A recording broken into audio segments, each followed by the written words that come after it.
true facts about the Spanish flu for you. In 1918, as World War I came to a close, the Spanish flu, or H1N1 virus, was only getting started. In the US, this new virus was first identified in soldiers. As US soldiers were deployed overseas to fight in World War I, the virus continued to spread.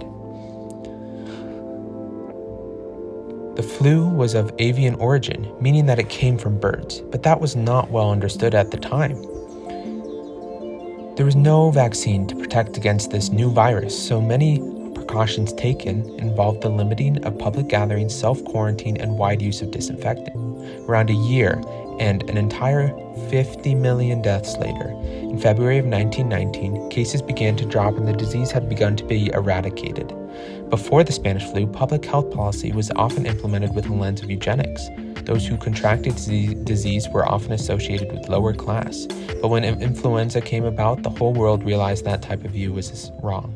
It is often said Spanish flu established a foundation for modern public health policy making, but how? To combat the spread of the virus, health officials implemented many educational programs. To this day, education is a large part of how we improve communal health. The world also learned some big lessons from this pandemic. The first lesson was the danger of hubris, which involves excessive self-confidence and pride, which can slow a public health response. Hubris can also lead to isolationism. A public health initiative or response is greatly hindered when agencies or nations refuse to work with other groups. The last lesson learned was the importance of trust between a government and the public. The Spanish flu caused a lot of confusion and panic. The government was not very transparent about its severity, which slowed the public health response.